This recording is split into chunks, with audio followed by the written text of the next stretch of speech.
You've seen the title of the video. I'm ranking attractions at EPCOT. Let's get on with the list.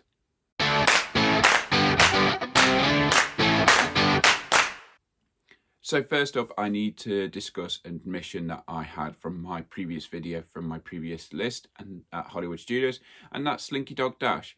I missed it off the list. I can't tell you why. I'm more prepared today. I've got a list ready of the attractions, but I don't know why it was missing. It's definitely a great roller coaster. I absolutely love it.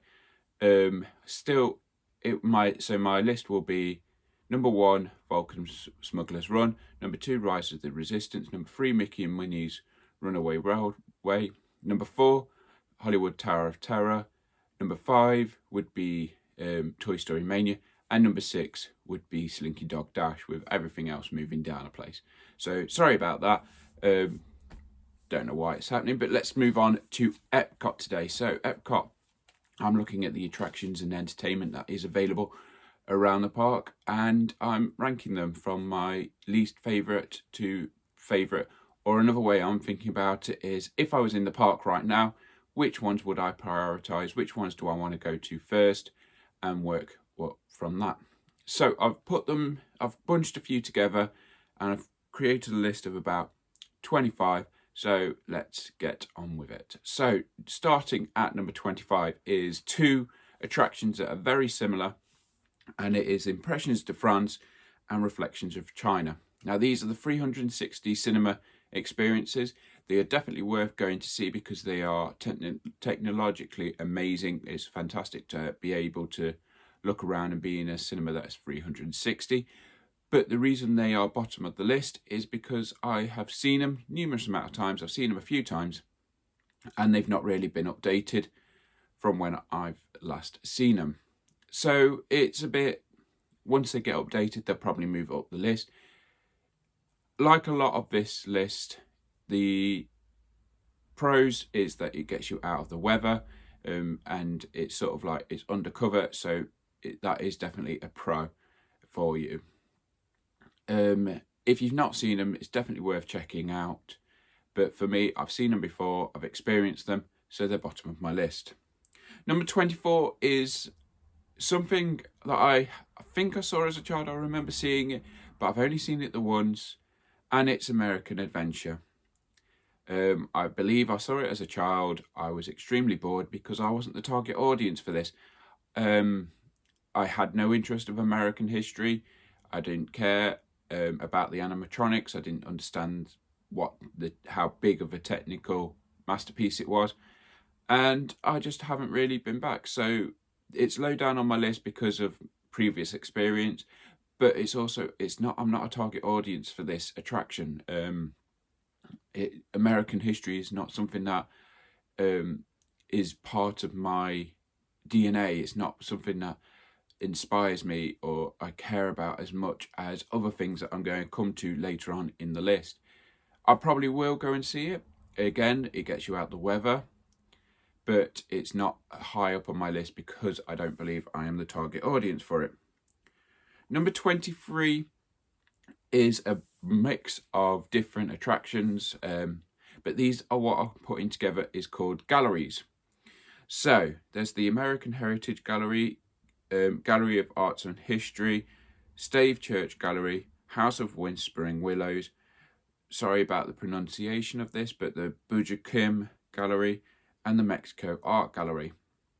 All of those sort of celebrate the history of their different countries, and I quite like going around them and looking at them because they are artifacts. They're what I'm used to from a museum, from a gallery. So that is why it's slightly above the American Adventure. I can take things at my own pace. Unlike American Adventure, these aren't sit down. The American Adventure is an auditorium, so I could get off my feet for a bit and get out the weather. These are just good to have a wander around, have a chill out, and take things at your own pace. So the American Heritage is in the American Adventure Pavilion. Gallery of Arts and History is in Morocco. Stave Church Gallery is in Norway. House of Whispering Willows is in China. Bujuja Kim Gallery is in Japan. and Mexico Art Gallery is in Mexico. When I last went, we actually were able to experience a lot of this. The Mexico Art Gallery, you have to sort of go through to get to the Three Calaveros, and it's really quite nice to look at. It's got some artifacts from Mexico that are really quite interesting. My personal favourite is probably the Stave Church Gallery, where you get to see the history of the Vikings, and you actually get to meet sort of Loki and Thor in EPCOT. Not the Marvel MCU editions, but they're actually got a bit. There's some statues and some relics from ancient Norse times, so that's fantastic to look at. Number 23 is a film that is available in France. It's called Paris de Cinema, and unfortunately I've not been able to find much information about this on the internet. This is new since I've last been. It shares the cinema with Beauty and the Beast sing-along, which I haven't got to yet, but we will do. And I can't really tell you much about it because unfortunately I've not been able to find out much about it. I'm presuming it's in a theatre and an auditorium, so you get to sit down and chill out. So that's definitely a bonus. But that's all the information I can give you. Number 21 is Canada Far and Wide, and I'm really excited to see this because they've actually updated it, unlike the other two 360-degree cinema experiences. I'm kind of looking forward to see what technology they've used and see how it's changed, and it's something that I'm really intrigued about.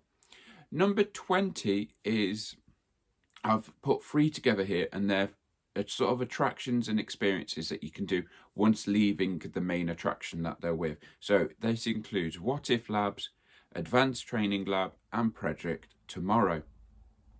So What If Lab is at the end of Imagination, and it's a bit of like looking at music, sounds, feel, and just generally sort of like playing with your imagination. The Advanced Training Lab is at the end of Mission Space, which is got some space themed activities. There's a play area and there's a game that you can play in teams, which is a lot of fun. And Project Tomorrow is looking at how energy and looking at the future and how we can do changes to make improvements. I really enjoy doing these. These are really hands-on. A lot of people just storm straight through them and just go to their next attraction, but it gives you a chance to sort of recover. Advanced Training Lab is a good place. I'll get back to this one in a bit, but it's definitely out of the 3, it's the one I've spent the most time in. Number 19 is music and entertainment. This one is a huge list of things because there's so much music and entertainment around World Showcase and in Future World, which is not called Future World anymore. Command Performance, UK Britpop sort of rock and roll bands from the 60s to the 90s. There's the Canada Mill Stage. There's the Pianoist and also Voices of Liberty, both in the US Pavilion. There's the Jaminators, which are a bit like Stomp, where they make music with their rubbish bins and they can be seen around the park. So I think they're a great, if you've got a snack or you've got a drink and you just sort of wanting to enjoy something, these are great choices. The Matsuriza, sorry about the pronunciation about that, but they're the Japanese drummers. Again, you'll hear these a mile off, and they are fantastic. I love listening to them. Music of Mexico, which is now sort of celebrating the music of Mexico, and it also has some celebration of Coco in it, which is fantastic. And then there's Sergio in Italy, who performs stunts. It's the best way I sort of think of describing it.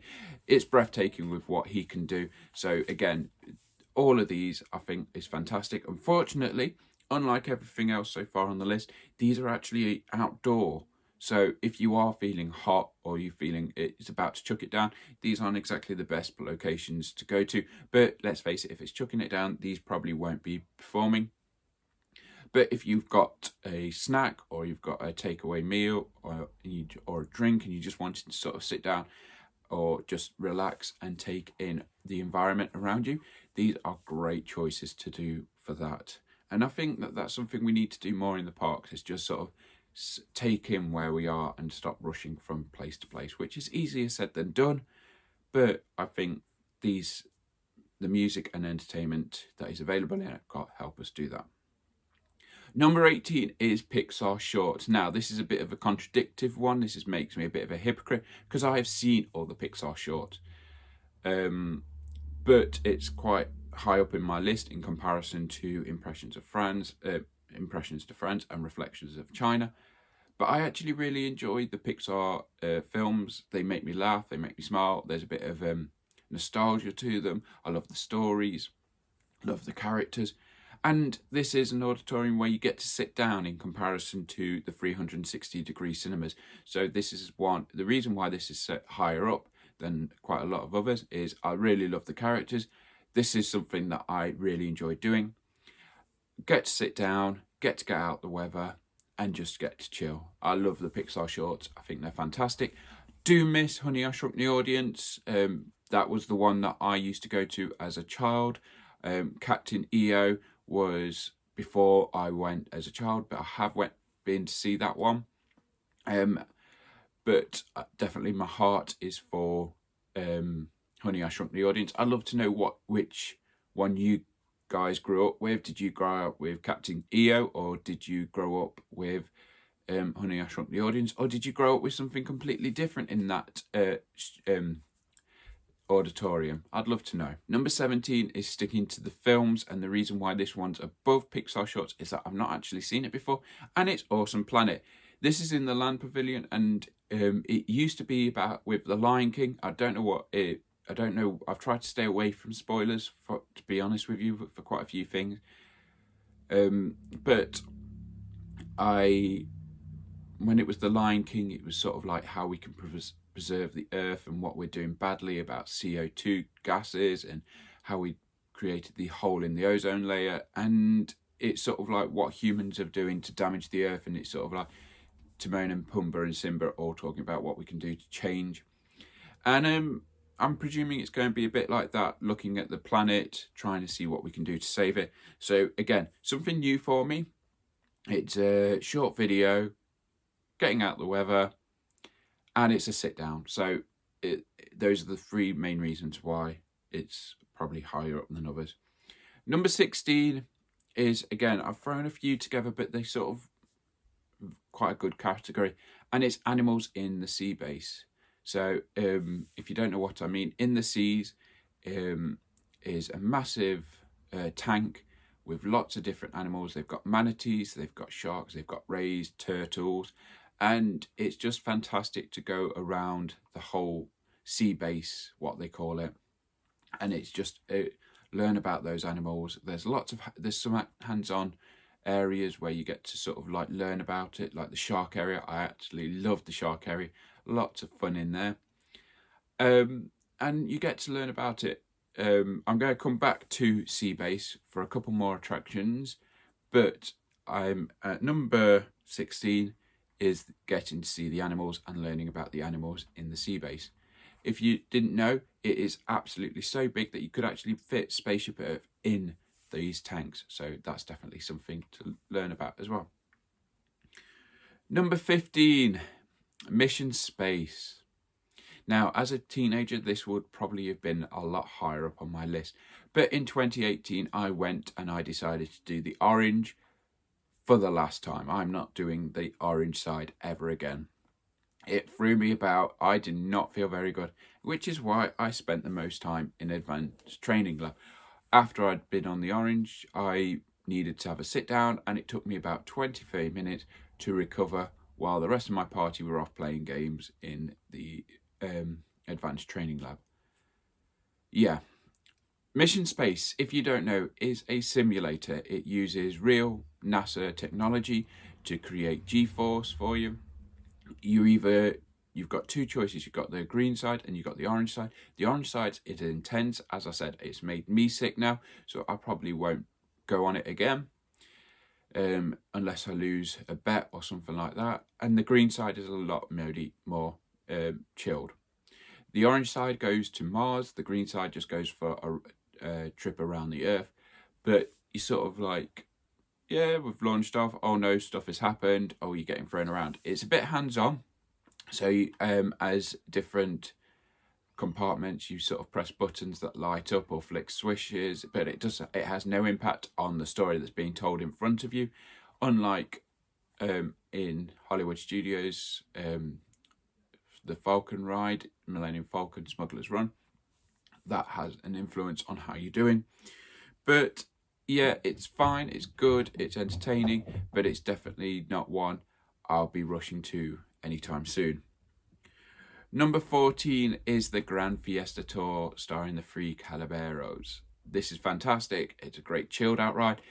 If you imagine it's a small world, but in Mexico and with Donald, it's fantastic. It's a lot of fun. It is a small chilled out boat ride. And that's all I can really say about it. It's around Mexico, seeing the sights of Mexico. And it has got Mexican decoration, which is why I believe it is not long for the Grand Fiesta Tour. I do believe that Coco will probably at some point take over this attraction. I think it's ready for it, but I don't know how it would be done. I got to retell the story, or if it's following on from Coco itself. So that's a choice that the Imagineers can probably make. But I do enjoy going on the Grand Fiesta Tour. It's chilled out, it's mellow, and it's a great environment. The Mexico Pavilion is a great pavilion to go to. Number 13, and it is the Beauty and Beast sing-along. Like I've said previously, this is a theatre in Paris where you get to go and see the film and you're singing along. I've not experienced this, so this is what, again, higher up on the list because of it's new for me. But it is a video. It is Beauty and the Beast. I have seen these things before, so it's not top of the list because of that. And I think I'd like to get in line for some other attractions more than I would like to spend 20 minutes singing along to Beauty and the Beast, even though that is something I'd quite enjoy doing. Again, out the weather, Beauty and the Beast, so it's probably going to have nostalgia and memories for quite a lot of us, and just being able to sing along and be a child in Disney World. Number 12 is one which gets a lot of arguments online, and it's Imagination. I enjoy Imagination. I think it's a lot of fun. It's child friendly. It's a slow moving cart ride. It's sort of like an omni mover, but it's not constantly moving because you stop. It's giving you a tour of the Imagination Pavilion where there's different sights, sound, senses. And Figment, the purple dinosaur that you've probably seen throughout EPCOT, is leading the tour, and it goes wrong. He sort of takes over and then you end up in the What If labs. So it's fun. I remember it as a kid. I don't remember the Dream Catcher Maker bike. I can't remember that as a child, but I do remember this Figment. So there's a lot of memories. There's a lot of emotion tied to this attraction because of that. Number 11, The Seas with Nemo and Friends. I remember when this got updated and changed to add Nemo, this probably would have been a lot lower if they hadn't. This is an omni mover. You climb aboard a clamshell and you go and you travel into the sea base. Now you've got two choices how to get into the sea base.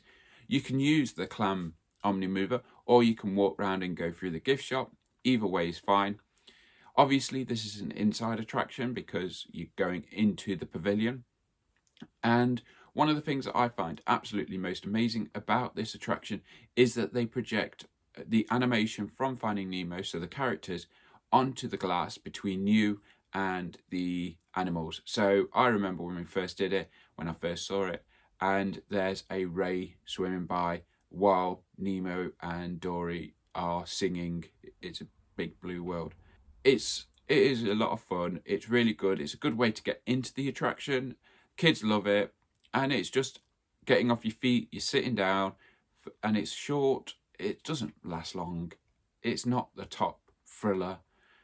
But I enjoy it, and it's a good way of getting into the sea base, and it sort of gets you ready to be looking at the animals. Number 10, again, I've thrown these all together, and it's characters. I love meeting the characters. You get some fantastic photos of meeting the characters around the world, and you get to have different conversations, and each time I feel like now, because I've met characters a lot more, I have better interactions because I feel more confident with them. And so as you meet more characters, the more confident you feel with them. And so your interactions get better and better. And you can have different interactions, so it's different each time you meet them.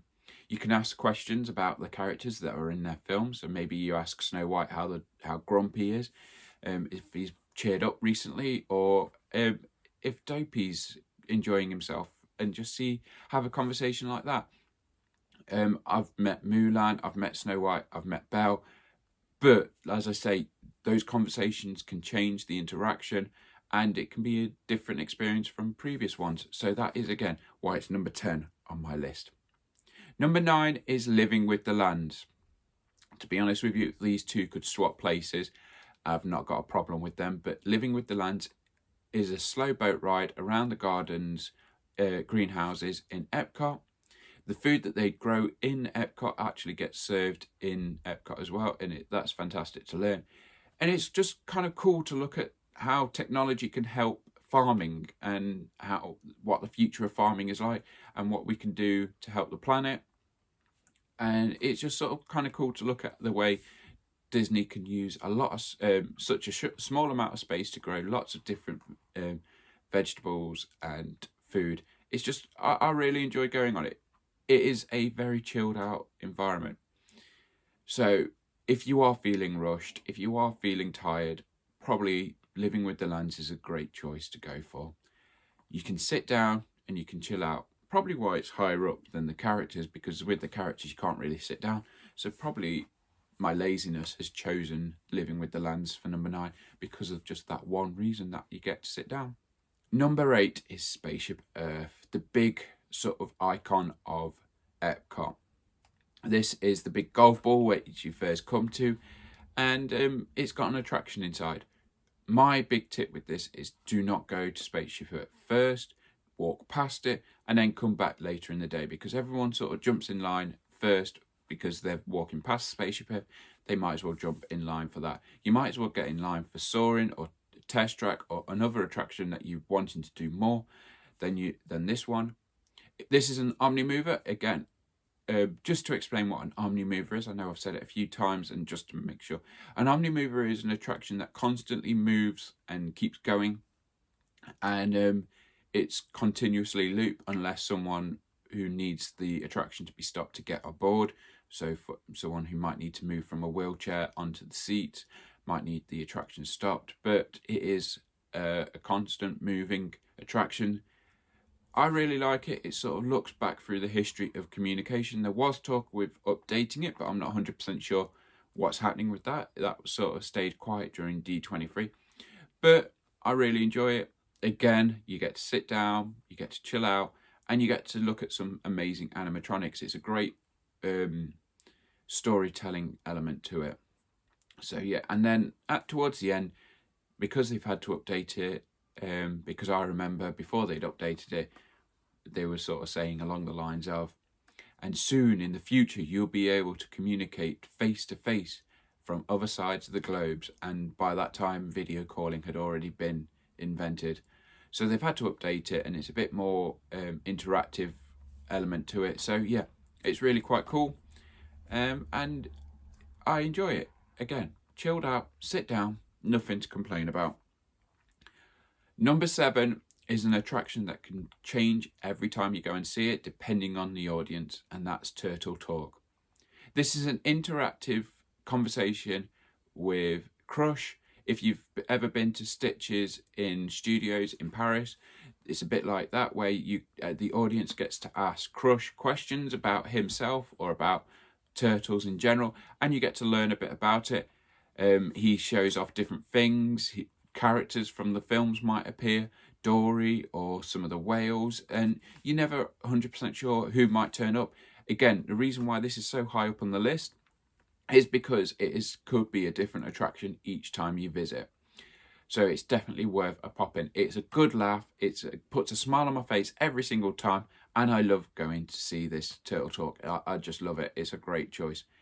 This is part of the sea base, so once you've ridden the seas with Finding Nemo, you will probably come to turtle talk, and you get to explore the sea base afterwards. It's great. I love it. And it's definitely high up on my list because you get to sit down. It's inside, out the weather, and it's different each time you go to see it. Number 6 is Test Track. This probably would have been higher up on my list like 10 years ago. But as people have pointed out, you probably go faster in your everyday car than you do with Test Track. I think it feels faster because it's open top. There is a sort of interactive element to it because you're designing and building your own car. But I remember it being a lot more fun when I was a kid, because it used to be that you were the test dummy and you'd go through testing all these different cars.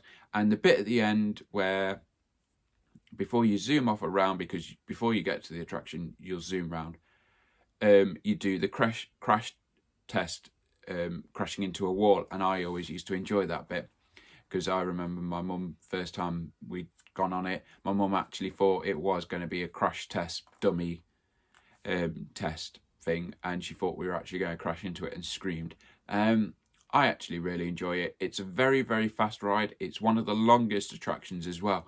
It does take quite a while to go through it, which is probably why it's high up on my list. It's fast paced. It is white knuckle. There is a height restriction, so not everyone can ride Test Track, but I think it's a great laugh. I think it's enjoyable, but the re-rideability is sort of down a bit because it's starting to become a bit of the same. And now someone's pointed out that I go faster in my car at home than I do at Test Track.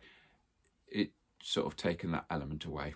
Now, top 5. Number 5 is Frozen Ever After. This is a boat ride, sort of like a log flume element to it. It has got a couple of drops, but nothing major, not in comparison to Splash Mountain. And it's retelling the story of Frozen. The animatronics are absolutely amazing here. They look fantastic. My favourite is Olaf and Sven. They are just amazing to look at. They're fantastic. It's a great laugh, and it's a great attraction because of how good it looks. Some people prefer the old attraction, but actually I'm in favour of Frozen. If you're not a fan of Frozen, this probably would be lower down on your list. I actually enjoy Frozen. I enjoy the music. Even if it is a bit of an earworm, I don't mind it. And I enjoy Frozen, as you can probably tell by some of the characters that are around me. Yeah, I enjoy it, and that's why it's high up on my list. Number 4 is Soaring. Soaring is one of the best simulators that there is out there. This is a hang gliding simulator where you get taken up and you are flying around the world or over California, depending on which park you're in or what time of year. Sometimes they bring back California to EPCOT for special occasions, but it's a really good attraction. Your feet are dangling over the edge, and you're not actually moving side to side, but it makes you feel like you're actually swaying like that. I really love this. Yes, it's the same attraction each time you go, but that's the soundtrack, the sense of wonder you have from riding it is just amazing each time. I love it. It's very mellow. It's very chilled out. It's not like Test Track. It's not fast paced or anything like that. It's a very chilled attraction, which sometimes you need in a park like EPCOT, where there's so much to explore and so much to rush around to see, that you need an attraction to slow you down and chill out with. Number 3 is something I've never got to experience, and it's Harmonious, the nighttime show at EPCOT. I've not seen any of this. I've tried to avoid all spoilers for this. I want to see this in person, and I'm looking forward to going to seeing it. I know that there's fireworks, I know there's music because it's a Disney nighttime show, but I've tried to stay away from spoilers, so unfortunately I can't give you much information about that. If there's bad weather, it may be put off. You are going to be stood in crowds, so there is some negatives to it. Yeah, it's stood waiting for it. You could be stood in the rain, waiting for the rain to pass if it is raining, and there is going to be large crowds around the park. Now, unlike Illuminations previously, supposedly you do need to stand in particular spots to enjoy Harmonious because they use projection or something like that on barges. So if you're not stood in the right spot, it can look kind of bad. When I know more, guys, I'll share them with you. So keep your eyes peeled for Walt Disney World vlog. Hopefully we will be going there in the next few years. Got to do some real life stuff before that, such as saving and money and all that. But hopefully I can give you an up-to-date and help you with Harmonious. But I'm looking forward to going to see Harmonious. Never seen it before, and I've tried to stay spoiler-free. Number 2 is Ratatouille. I love this attraction in Paris, and I'm looking forward to riding it in Florida. I know it's exactly the same ride. I know it's exactly the same, that they've just taken the same ride and put it into the France Pavilion. But I love Ratatouille. Yeah, there is a bit of change each time you go because of the trackless ride element to it. So you might go a different route, you might end up in a different location, a different point. So there is that part of the reason why I like re-riding it is that it can slightly be different. There's so much going on around you with the props, with the projections, that you might miss something when you're riding it. So there's that part of re-rideability for it. Also, if I'm perfectly honest, I'd like to see how they use new technology with this. I'd like to see the cars in Ratatouille in Paris are a bit beaten and a bit need a bit of liquor paint and some love. So I would like to see what that's like in Florida, where it's brand new, sort of in comparison, and I'd like to enjoy it. And number 1 is the Guardians of the Galaxy Cosmic Rewind. I've avoided all spoilers for this. They're calling this an omni-coaster, so it's a roller coaster, and it sort of never stops moving, so you're always on, being able to load onto the carriages. Again, I don't know how that works personally. I've avoided as much as I can about this, which seems a bit silly for this channel. Not been able to give you a lot of information about stuff, but it's more for my enjoyment, so that when I do get to ride them, you actually genuinely see how I've reacted. I am looking forward to this. I love the Guardians of the Galaxy as a franchise. I know that there's quite a few Easter eggs. I know the music changes each time you ride it, so it depends on what you ride. Your music might change around you, and it's got a backwards launch as well, I think. So it's a lot of fun. I've got friends who have been to Walt Disney World and say it's a fantastic roller coaster, and yeah, and I'm looking forward to riding them. Let me know in the comments below if you have been and what's in your top 5 attractions at EPCOT.